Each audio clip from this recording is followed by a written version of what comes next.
So a lot of people wonder what it takes to run for Congress. This is the big part right here, canvassing, going door to door. Okay, this street is not on our list. A lot of people ask me if they see my last name Barbosa and they ask if it's Italian.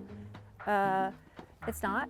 My father was born in Bolivia. My grandfather, his father, emigrated from Portugal to Brazil. And then my father became a citizen, I think I was like 4 or 5 years old, after marrying my mother and having a couple kids. Glorietta. Okay, so there are about 7 people on this street. What's this? See, this is the stuff you see that you would never normally see. What a beautiful park. And was that a tennis court there? Well, it looks like a soccer field. It's great stuff.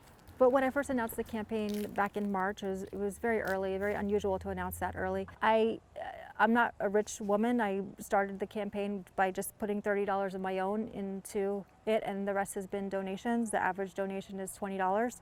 I just bought some paper and some toner and have been doing that, and it's working out pretty well.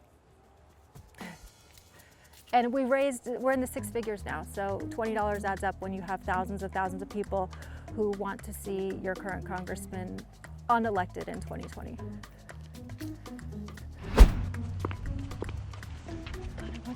That looks so good. Look at that fruit. Those look good. I know a lot of campaigns have this data on apps and they walk around with an app, but that's really hard when you're in an area where you don't have good reception. I'm gonna hit this one now. So I'm shocked by how nice people are for the most part. First of all, to answer their door. Second of all, to have a conversation.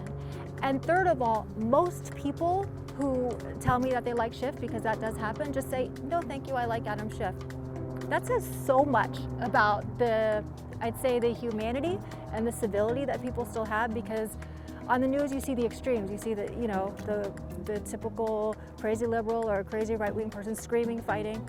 That's not most people. That's not what I found. There are a few, of course, but not most. These very nice people could be the monsters on Twitter who are trolling me. Maybe some of them are, but in person they're quite civil.